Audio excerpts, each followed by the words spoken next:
bismillaahi raxmaani raxiim kulanti wanaagsan daawadayaal waa ayaan la geedii afraxoo idinla socodsiinaya wararkii ugu dembeeyey arrimaha Soomaaliya iyo caalamka qodobada aad waddanka TV ku daawan doontaana waxaa ka mid ah doorashada Mareykanka oo ay ku soo baxeen dad badan oo muslimiin ah oo markii ugu horeysay loo doortay aqallo kala duwan caad igama saarna inaan madaxweynaha dalka Mareykanka noqonayo Biden oo guul ku geeraaraya kadib markii uu hoggaanka u qabtay gobol muhiim ah iyo wararkii ugu dembeeyey doorashada Mareykanka madaxda reer Yurub oo loo jeediyey in ay hal arrin uga daydaan dalka Turkiga haddaan runta kuu sheego Soomaalidu agtayda sumcad kuma laha wasiirka casriyeynta Norway oo furka ku xooray fal lagula kacay gabar Soomaali ah Djibouti oo 16 sargaal oo Tigray ah oo soo goosatay ku celisay Ethiopia iyo xeer ay ku xadgudubtay Tigraygu dhibka ay Soomaalida u geysteen ma jiro nidaam Ethiopia soo maray oo u geystay cagjar oo taageeray weerarka lagu qaaday gobolka Tigrayga macalinka xulka Talyaaniga oo laga helay cudurka corona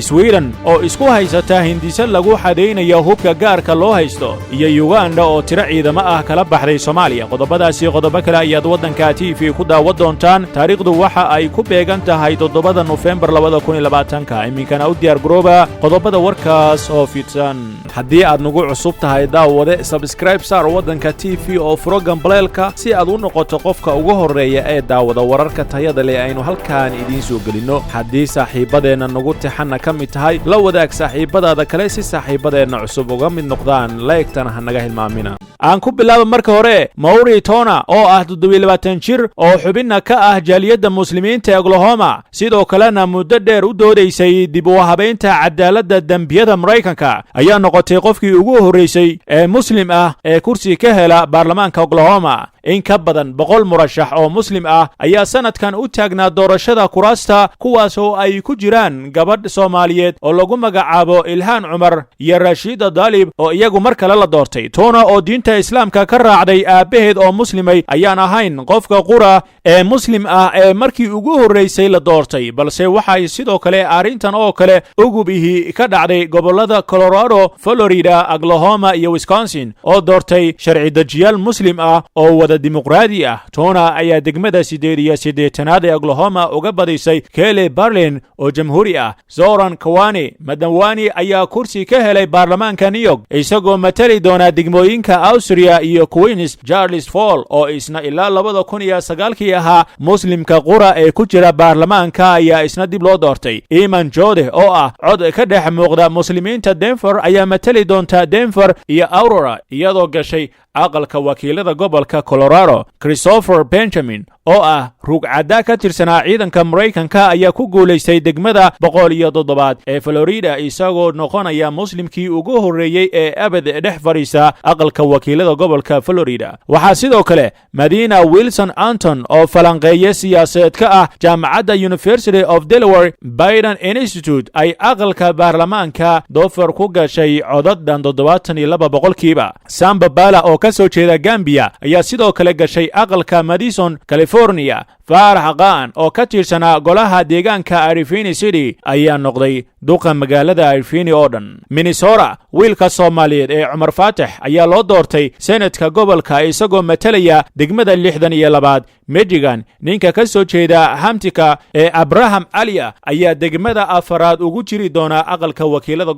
gobolka Oregon gabadha Soomaaliyeed ee Nafisa Fay ayaa noqotay gabadhii ugu horeysay ee muslim ah iyo xitaa qofkii ugu horeeyay ee madow ah oo ka mid noqda guddiga degmada ee Washington County Commission halka jug ee murashaxiinta muslimka ah soo gaartay waxa ay ka timid Virginia halkaasoo Qasim Rashid oo ah gayfane muslim ah iyo qareen xuquuqda aadanaha ah ay u suurgali weyday inuu mar kale ku soo noqdo degmada koowaad ee uu qofkii Congress-ka Mareykanka ku matali lahaa uu uga badiyay Robert Whitman oo jamhuuri ah agaag waa tahay dhinaca kale tana waxa lagu kala bixi rabaa doorashada madaxtinimada Mareykanka iyadoo haatan Joe Biden hoggaanka uu qabtay gobolka Biden Pennsylvania oo go'aamin kara madaxweynaha xiga halkaasoo 95% codadka la tiriyay Biden ayaa sidoo kale hoggaanka u haya gobolka koonfureed ee Georgia oo uu Trump tirsanayay kaasoo 99 codadka la xisaabiyay inta kuma eke Biden ayaa sidoo kale hogaaminaya gobolada Nevada iyo arizona walow hoggaankaasi weli uu caato yahay. madaxweyne donald trump ayaa mar kale isaga ku celiyey inuu doorashada ku guulaystay isagoo ka cawday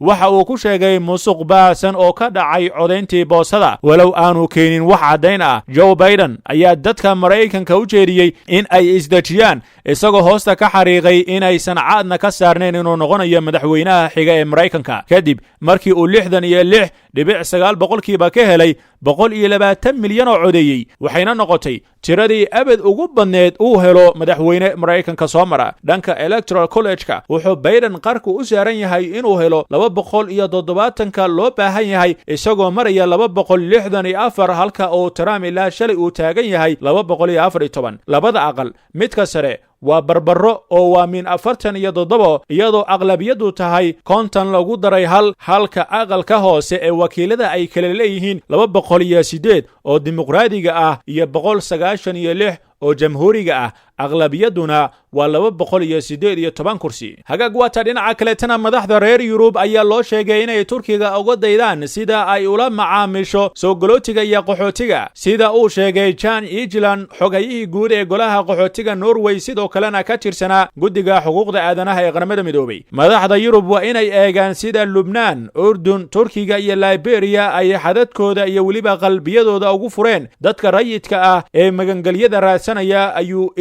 ku soo qoray Twitterka isagoo sheegay in dalalka galbeedka ee tasiilaadka ku filan haystaa aanay culays saarin dalalka kale. Egeland ayaa soo qaatay daraasad laga sameeyey dalalka ugu badan ee qaxootiga qaabilay iyadoo ay Turkiga soo galeen 4.3 milyan oo qaxooti ah kuwaasoo ka badan qaxootiga tagay dalkaas oo kale 10 sanadood ee tagay isagoo si ka wanaagsan Lubnaan u maareeyay qaxootiga. mid ka mid ah xeryaha ugu casrisan waa mid ku fadhisa 102,000 mitir oo 4 jibaaran oo la yiraahdo Yaledagi taasoo ku taala gobolka koonfurta ee Hatay taasoo ay ku nool yihiin 4,000 oo qaxooti ah oo degan 776 guri. xeradan ayaa leh isbitaal, iskuul, maktabad, masaajid, garoon kubadeed, 3 meelood oo ay caruurtu ku ciyaaraan oo ay maamusho bisha cas ee Turkigu waxaana ka shaqeeya 200 oo shaqaale ah oo heegan ah 24 saacadood. hagaag waata dhinaca kaleetana Nicole Astrup wasiirka dowladaha hoose iyo casriyeynta Norway ayaa aad u cambaaraysay fal lagula kacay gabar Soomaaliyeed oo lagula haybsoocay dalka Norway. wasiirka ayaa bogiisa Twitterka soo geliyay war lagu yiri gabadha oo farmashiista baratay mar ay shaqo u doonatay meel farmashiye ah. gabadha ayaa lagu yiri haddii aan daacad kula hadlo aragti xun ayaa runtii Soomaalida ka haysta taasoo wasiirku ku tilmaamay mid aan marnaba la aqbali karin isagoo warka ku taageereeyay